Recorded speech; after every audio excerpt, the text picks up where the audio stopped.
Hello, it's Monday, the 13th of June, and welcome to your 5-minute briefs from Seoul. I'm your host, Heejin Koo.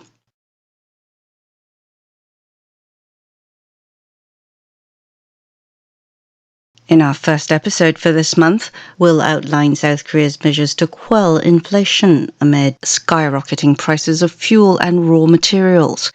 We'll also break down some of the Yoon Suk-yeol administration's moves to cut import tariffs and cut down on red tape, as well as efforts in the private sector, such as Samsung Electronics, to team up with Intel to discuss ways to coordinate efforts to find solutions amid a global bottleneck in supplies. And on the flip side, we'll provide you with details of a recovery in the aviation and duty-free sales as South Korea officially removed much of the restrictions on international flights and inbound visitors last week. Let's begin our 5-minute roundup. South Korea's finance chief last week pledged to cut down on red tape that obstructs or impedes corporate investments and other business activities and called on all hands on deck to stabilize prices.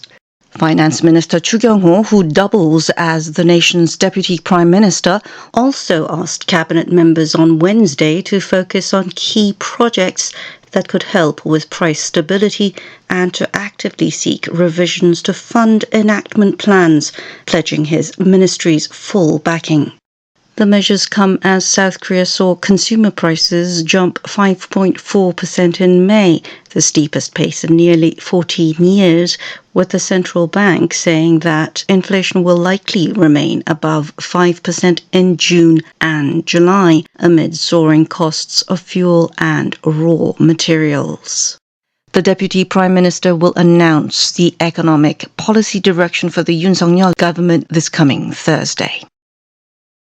And the South Korean government has already rolled out its first set of measures just before the start of this month. South Korea announced a 3.1 trillion won or $2.4 billion package that includes slashing import duties on 7 food products to 0% until the end of the year on items such as pork, wheat, flour, and processed egg products as part of efforts to stabilize food prices. Vendors of imported pork will be able to lower prices by up to 20%, as the current import duties on pork stands between 22.5% to 25%. The government will also extend the current 30% consumption tax cut on auto purchases for another 6 months until the year's end. And the private sector is also actively seeking out solutions. Samsung Electronics Vice Chairman Lee Jae-young and Intel CEO Patrick Gelsinger held talks in Seoul to discuss cooperation in the chip sector just 10 days after U.S. President Joe Biden and President Yoon visited Samsung's chip plant in Pyeongtaek. The top executives of the world's 2 largest chip makers met in Samsung's building in southern Seoul to discuss collaboration in the areas of next-generation memory chips, fabless logic chips, foundries, PCs, and mobile devices. Samsung Electronics posted $82.3 billion in revenue last year, taking back from Intel the top spot as the world's largest chip maker after 3 years. Intel posted sales of $79 billion in the cited period. There was a sliver of silver lining amid a pickup in tourism. South Korea's Transport Ministry removed restrictions on international flights starting June 8th and expanded the number of outbound routes to pre-pandemic levels. It approved some 762 international flights per week for June, adding 230 more flights compared to May, but said it was also willing to give more approvals if air carriers want to expand services. Still, only 13% of international flights in South Korea have been restored compared to 2020, far below the 70% average at other global airports. Travel demand during the summer holidays in July will likely pick up to the 60% level compared to the pre-pandemic period, according to the ministry. Other new measures include scrapping a 2-year curfew at Incheon Airport.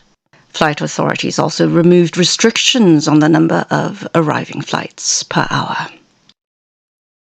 And more international travel means more duty-free shopping. South Korean operators of duty-free shops who saw dismal sales during the pandemic are starting to see a recovery in revenue and are hopeful that the trend will continue, especially during the summer holidays. According to a Lotte duty-free official, some 150 tourists from Malaysia shopped at the Myeongdong branch for an hour Tuesday before returning to their country, the first tour group exceeding 100 to visit the shops since a global lockdown. Shinsegae Duty Free also said approximately 30 tourists from Vietnam visited its Myeongdong branch on May 27th. Some 170 Thai tourists flew in on Monday to Jeju Island and shopped at Lotte and Schiller duty-free shops. Starting from the 1st of June, airports in Jeju as well as Yangyang in Gangwon province have resumed the visa waiver program after 2 years. And operators are putting the finishing touches on renovations as they expect recently relaxed entry requirements will lead to more group tours, which accounts for 80% of total duty-free sales. That wraps it up for this episode of 5-Minute Briefs from Seoul. This has been Heejun Koo for KBSI, wishing you a great week.